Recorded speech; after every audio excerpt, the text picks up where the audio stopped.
Hi guys, welcome to Tekker boys channel. இன்றைக்கி நம்ம யாரை பற்றி பேச போகிறோன்னா ICC all of famer, legend, the game changer, நம்ம தலை மகேந்திர சிங் தோனியை பற்றி பேச போகிறோம். எஸ், ஜூலை 7th அவர் 44th பர்த்டே.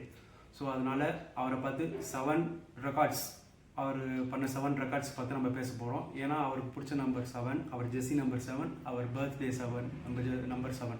ஸோ அதனால் அவரை பார்த்து 7 ரெக்கார்ட்ஸ் நம்ம ஷேர் பண்ண போகிறோம். வாங்க வீடியோக்குள்ளே போகலாம்.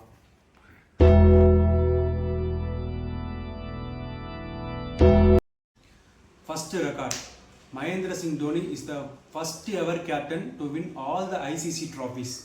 எஸ், மகேந்திர சிங் தோனி தான் இதுவரை கிரிக்கெட் வரலாற்றிலே எல்லா இன்டர்நேஷ்னல் ட்ராஃபீஸும் வின் பண்ண captain. ICC world cup, ICC T20 world cup, ICC champions trophy world cup, 3 கப்பையும் வின் பண்ணது ஒரே கேப்டன் மகேந்திர சிங் தோனி தான். செகண்ட் பாயிண்ட், ஸ்டெம்பிங்னா தோனினா ஸ்டெம்பிங்னு எல்லாருக்கும் தெரியும். அவர் கிரீஸ்க்கு அந்த சைடு இருந்தாலே பேட்ஸ்மேன் ஒருத்தரும் கிரீஸை தாண்டி போகிறதுக்கு பயப்படுவாங்க. அப்படி ஏன் நம்ம அவ்வளோ ஸ்டெம்பிங்னா தோனி சொல்கிறதுக்கு ஒரு ரீசன் இருக்குது. Yes, Mahendra Singh Dhoni is the most stumping in the history of international cricket. Yes, Mahendra Singh Dhoni தான் இன்டர்நேஷ்னல் கிரிக்கெட்டில் அதிக ஸ்டெம்பிங் பண்ணியிருக்காரு. 195 ஸ்டெம்பிங்ஸ் பண்ணியிருக்காரு across all formats.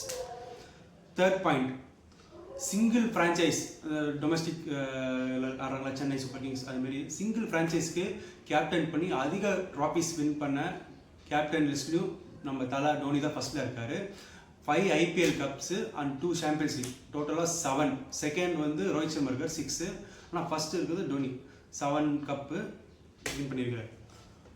Fourth point, MS Dhoni is the first player to reach 10,000 ODI runs with average 50.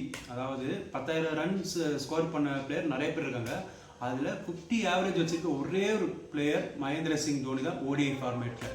ஓகேங்களா?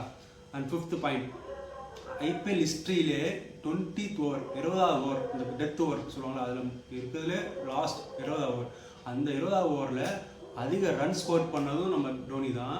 அதிக 6 அடித்த லிஸ்ட்லேயும் நம்ம தோனி தான் இருக்கார். Sixth point, Dhoni peak captaincy period.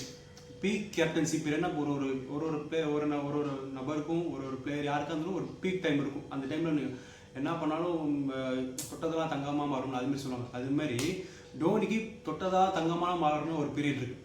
2010 May to 2011 மே. அந்த இடைப்பட்ட 11-12 மந்த் கேப்பில் அவர் என்னென்ன அச்சீவ்மெண்ட் பண்ணியிருக்க சொல்கிறேன்.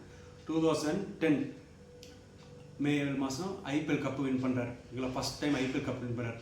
லேட்டர் ஒரு 5 to 6 மந்த்ஸில் சாம்பியன்ஸ் லீக் வின் பண்ணுறாரு சவுத் ஆஃப்ரிக்காவில் வாரியர்ஸ் டீம் அகேன்ஸ்டாக.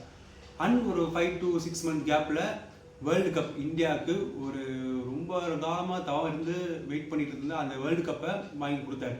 And later 2 months world cup win பண்ண 2 monthsலே IPL cup back to back second time வாங்கி கொடுத்தாரு ஆர்சிபி அகேன்ஸ்டாக. ஓகேங்களா? அப்படி பீக் பீரியட் இதுவரையும் நானும் சரி, கிரிக்கெட் ஹிஸ்ட்ரியும் சரி, யாரும் அப்படி பார்த்துருக்க மாட்டாங்க. Seventh point, 7th record, Dhoni fan base. என்னடா ரெக்கார்டு சொல்லிட்டு ஃபேன் பேஸை ரெக்கார்டாக சொல்கிறேன். ஆமாங்க, அவர் இதுவரை பண்ண ரெக்கார்டுக்காக அவருக்கு சேர்ந்த ஃபேன் பேஸ் இருக்குல்ல, அந்த ஃபேன் பேஸ் வந்து இதுவரை எந்த பிளேயருக்கும் எனக்கு தெரிஞ்சு கிரிக்கெட் ஹிஸ்ட்ரியில் அப்படி ஒரு ஃபேன் பேஸை பார்த்ததில்லை. அதனால தான் அந்த ஃபேன் பேஸுன்றதே ஒரு ரெக்கார்டு, 7th ரெக்கார்டாக உங்களுக்கு வந்து நான் சொல்கிறேன். எஸ், சென்னை பக்கத்தில் ஆடுறதுக்கு சென்னை வந்து சப்போர்ட் பண்ணுறது பார்த்துருப்பீங்க. பட் ஆனால் Chennai team all over India எங்கே போய் விளாண்டாலும் சிஎஸ்கே ஜெர்சியில் டாமினேட் பண்ணும். மோர் தென் 50% மினிமம் கேரண்டியாக இருந்துடும். இல்லைன்னா மேக்ஸிமம் 80-70% கூட போகும். எல்லாம் சிஎஸ்கேக்காக இல்லை, ஒன் மேன் மகேந்திர சிங் தோனிக்காக அவர் பண்ண அச்சீவ்மெண்ட்ஸ், அவர் பண்ண ரெக்கார்ட்ஸு, அண்ட் அவரோட கால்னஸ்ஸு, அவர் கேப்டன் கூல், அவரோட பிஹேவியர், அவரோட ஜீரோ ஆட்டிடியூட், இதுக்கெல்லாம் சேர்த்து தான் அவருக்கு அவ்வளோ ஃபேன் பேஸு வந்துச்சு.